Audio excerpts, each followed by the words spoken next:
Hello everyone, I am Shaista Ansari and this is question number 2 of exercise 1.1 and this is class 8th maths. So in this question it is given write the additive inverse of each of the following. Means इस question के अंदर हमें in all parts का additive inverse करना होगा. तो सबसे पहले ये समझ लेते हैं कि additive inverse आखिर होता क्या है.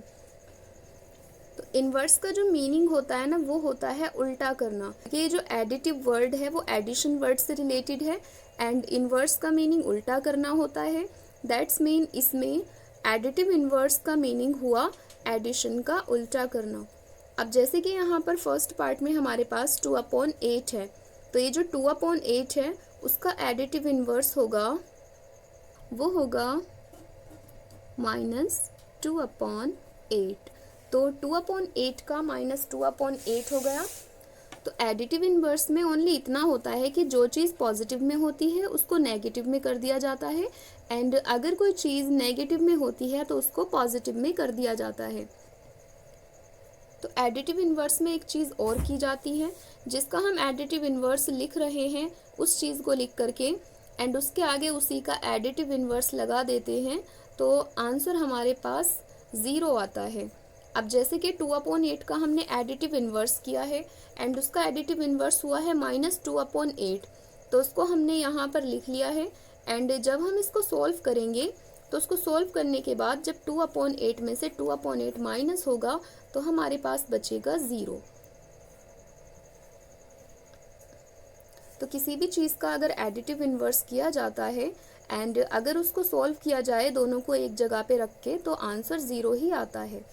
अब जैसे कि सेकंड पार्ट में हमारे पास है -5/9 एंड यहाँ पर ये चीज़ नेगेटिव में है. जब पॉजिटिव का एडिटिव इन्वर्स नेगेटिव हो जाएगा तो नेगेटिव का एडिटिव इन्वर्स पॉजिटिव में हो जाएगा. ओनली एडिटिव इन्वर्स में इतना ही होता है. तो -5/9 का एडिटिव इन्वर्स हो जाएगा 5/9. एंड अब देखते हैं इसका नेक्स्ट पार्ट. तो इसके नेक्स्ट पार्ट में है -6/-5. तो इस फ्रैक्शन के अंदर न्यूमेरेटर में भी एंड डिनोमिनेटर में भी दोनों के दोनों में माइनस माइनस है. तो माइनस माइनस हमारा प्लस के बराबर होता है. तो ये जो फ्रैक्शन है वो ऑलरेडी पॉजिटिव है बिकॉज माइनस माइनस हो जाते हैं प्लस. अब जब ये चीज़ पॉजिटिव में है मीन्स ये -6/-5 जो इक्वल है वो इक्वल है 6/5 के. तो अगर अब हमें जो इसका एडिटिव इन्वर्स करना होगा वो 6/5 का एडिटिव इन्वर्स करना होगा. तो इसका एडिटिव इन्वर्स हो जाएगा -6/5. एंड अब बचता है हमारे पास ये लास्ट पार्ट एंड इस पार्ट में दे रखा है 19/-6. तो 19/-6 में ये चीज़ नेगेटिव में गिवन है. तो जब हम 19/-6 का एडिटिव इन्वर्स करेंगे तो ये बन जाएगा हमारा 19/6. यहाँ पर इस फ्रैक्शन के अंदर माइनस था तो हमने यहाँ पर माइनस को रिमूव कर दिया है. तो एडिटिव इन्वर्स में और कुछ नहीं होता, ओनली इतना ही होता है कि जो चीज़ पॉजिटिव में है उसको नेगेटिव में कर दिया जाता है एंड जो चीज़ नेगेटिव में होती है उसको पॉजिटिव में कर दिया जाता है. So this was the answer of this question and now let's come to the next question. And this is the third question of this exercise. And in this question, verify that -x is equals to x for. Means इसमें हमें verify करके दिखाना है कि जो -x है वो equal होता है इस x के. तो यहाँ पर ये फर्स्ट पार्ट में x की वैल्यू गिवन है. इसमें हमें सिंपली करना क्या है कि जो 11/15 है उसको x की प्लेस पर पुट करके तब वेरीफाई करके दिखाना है कि क्या हमारा ये आंसर x के इक्वल आता है या नहीं. अब जब यहाँ पर x की वैल्यू 11/15 गिवन है दैट्स मीन अगर हम इसको -x की प्लेस पर पुट करेंगे तो हमारे पास आंसर जो आएगा वो इसी के इक्वल आएगा. तो इसका सॉल्यूशन करना स्टार्ट करते हैं. यहाँ पर पहले है माइनस एंड उसके बाद ब्रैकेट में एक बार और माइनस है, ये वाला माइनस आ चुका है यहाँ पर एंड उसके बाद यहाँ पर गिवन है x. तो x की जो वैल्यू है हमारे पास वो है 11/15। अब इसमें देखेंगे कि -11/15 क्या इक्वल होता है ओनली 11/15 के।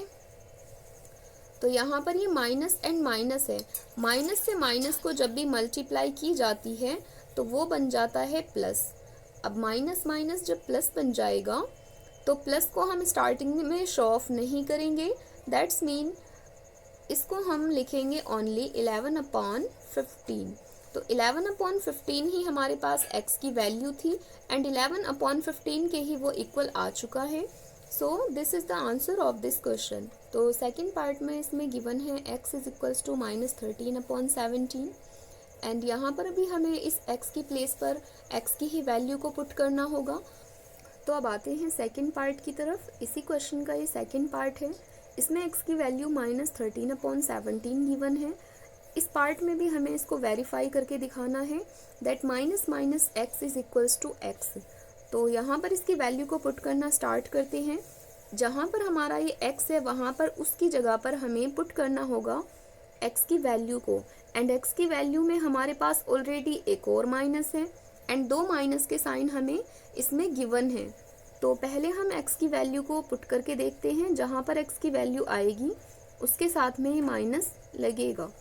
अभी ओनली x की वैल्यू को हमने पुट किया है यहाँ पर, अभी इस माइनस को हमने पुट नहीं किया है बिकॉज इस क्वेश्चन में ही हमारे पास x की वैल्यू के साथ ही माइनस था।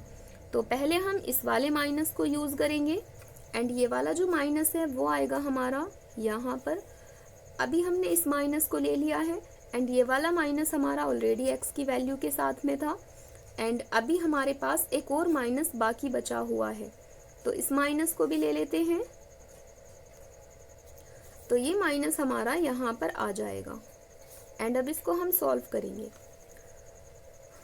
यहाँ पर ये माइनस है एंड ये भी माइनस है, तो माइनस माइनस हो जाते हैं प्लस, दैट्स मीन इस माइनस से अगर इस माइनस को मल्टीप्लाई किया जाएगा तो ये दोनों माइनस माइनस प्लस बन जाएंगे एंड अब हमारे पास ये एक माइनस और बाकी बचा है। जब इस प्लस को मल्टीप्लाई किया जाएगा इस वाले माइनस के साथ तो प्लस माइनस माइनस ही रहते हैं, दैट्स मीन हमारा जो इसमें आंसर आएगा वो -13/17 ही आएगा। तो यहाँ पर भी ये वेरीफाई हो चुका है कि माइनस माइनस एक्स इक्वल होता है ओनली एक्स की। अब आते हैं इसके नेक्स्ट क्वेश्चन की तरफ।